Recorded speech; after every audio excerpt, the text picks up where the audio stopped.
This is Michael with Rock Legends Photographers, and I'm here with Mindi Abair at Mindi Abair's first annual Wine and Music Festival in Punta Gorda, Florida. Thanks for taking the time with us, Mindy. Oh my God, thanks for being here. I was so glad to see you guys show up. And, you know, everyone wants to party and, you know, be a part of the music, so I'm glad you guys are here for it. That's awesome. Thank you so much for having us.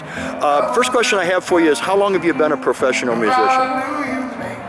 That's a great question. I mean, I started playing when I was 5. I started playing piano and then school band. 8 years old, I started playing sax. And I did a studio session when I was 10 because my dad had a studio in the house. So he's like, come on in here and play. But the first time I got paid for it, I was 18. And it was a Chinese restaurant that a singer-songwriter was playing, and she wanted a sax player.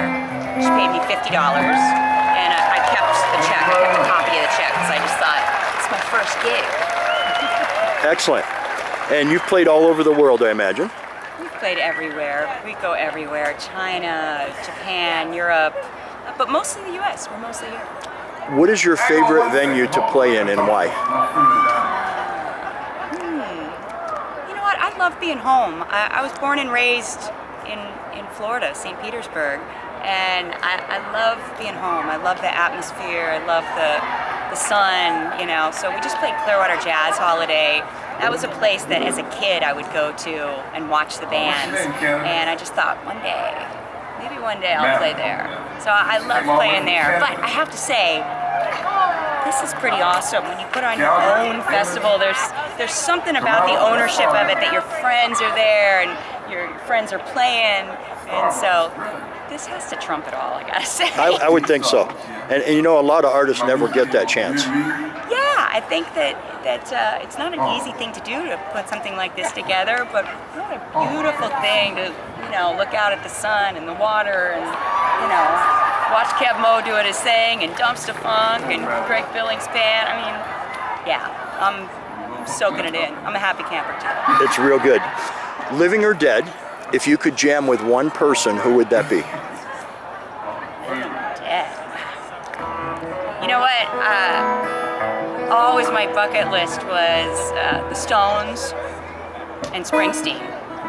And I got the chance to play with Springsteen a couple of years ago. Clarence Clemens had just passed away, and I was just, it was like a whole nother life, you know, how you see yourself from afar. That's kind of how it was playing with Out-of-body experience. Out-of-body experience. And I had to remind myself, wow, I'm here, I'm doing this. This has been something I've dreamed of but never thought would happen, because, you know, the big man, no one can fill the big man's shoes. But it was fun for a night. So the Stones. Well, they may see this interview, and who knows, they're touring next year. Right? So I think those guys have made so much great music over the years. They had Bobby Keys with them, and they did a lot with saxophone, and I respected that. And, you know, they were big influences. Very cool. Same question almost, living or dead. Singer shows up at your door and says, Mindy, I'm going to sing one song just for you. Who is the singer and what is the song? The singer is Tina Turner. And I don't care what she sings. She can sing anything she damn well wants to. I love Tina Turner, and you know, I wish she was still touring. But you know, as a woman, I always thought, wow, she's got it all. The legs, you know, I wanted her legs, and I don't have her legs, but I wanted her voice. And I remember as a kid, I didn't have her voice either. But I could sing like her on saxophone, and so that's one of the reasons I play the saxophone like I do. It's like I wanted that growl, and I wanted that sheer emotion, and she always got it. And the energy. And the energy. She never stopped. That was amazing to me. I took a lot from her, because I love performers that give everything. And I mean, you felt like at every concert she was just 5 pounds lighter. I mean, you know, and people like Springsteen, people like the Stones, I mean, Mick Jagger's just running around the stage, you know. You just think, how can they do that? But that's part of them. It's part of who they are. Exactly. I learned from them. I didn't learn from, you know, the guys who kind of sit in the corner and play their guitar. I always thought you should give that pound of flesh every time you go out and give a piece of yourself. Leave it all on the stage. Yeah. Absolutely. Your entire music collection gets wiped out. What CD or album do you replace first? Wow, you ask good questions. What CD do I replace first? That's rough. Can I have more than one? Let's see. I don't know, maybe like some old Sam Cooke or something. I like old soul music. It might be something Stax, you know. I don't know. Kevin Mo's playing right now. Kevin Mo. I can call him to come over and play though. So yeah, it'd have to be someone I couldn't call. Could it be like Rolling Stones' Greatest Hits? I can do a Greatest Hits, Yep, right? absolutely. Oh, I just cheated that one. That's That's a good one. Next question.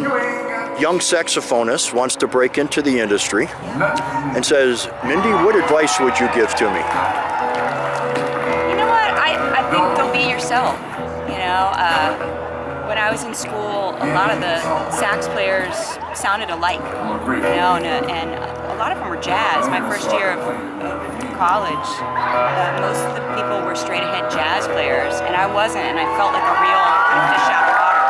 I was a rocker girl, you know. I grew up listening to Aerosmith, and you know, ended up touring with Aerosmith, and you know, I came up the ranks a different way, and I felt odd. I felt like I didn't fit, and I thought that was a detriment. And I was a girl too. I mean, that's a whole different subject. You know, you're supposed to be a large black man to play saxophone, so I hear. But that never deterred me. I was just, hey, this is what I do. So I say all that to say, be yourself. And sometimes what would be considered your detriment might just be your greatest asset. I love that my career has turned out the way it's turned out, that I can be who I am. I can tour with Aerosmith or play with Springsteen for a night and go on the road with my band that's blues and rock and do that. But, you know. Great answer. I think you can do that too. What was your first concert? My first concert was Cheap Trick. And what's great, I'm such a Cheap Trick fan. I'm such a Psycho fan. And I got to tour with them when I toured with Aerosmith a couple of years ago. Cheap Trick opened up for us all summer. And I literally watched 26 Cheap Trick shows. So I'd sit right back by Rick's guitars.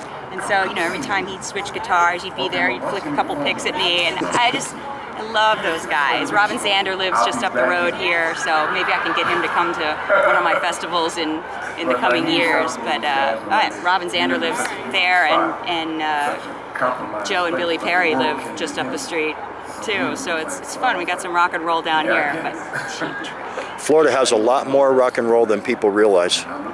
It's a great place to live. Oh yeah. It's really good. Okay, last question and the hardest one. I'm sure you've been interviewed many times over your career. What question would you like to answer that no one's ever asked you? I don't know that there's a question that I've been longing to be asked. I have no idea. What would you like to tell the world about Mindy that nobody knows? You know what? I love making music that moves me.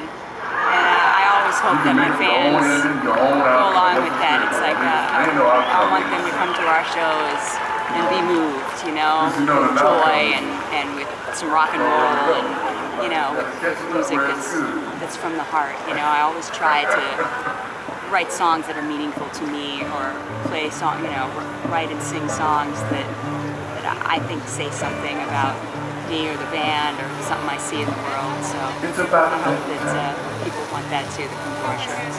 Excellent. Great answer. Well, thank you so much for taking the time. And I'll make sure you get a link for this and also the photos we did today. And we really appreciate you throwing this festival and look forward to many more to come. Absolutely. First of many. Yep.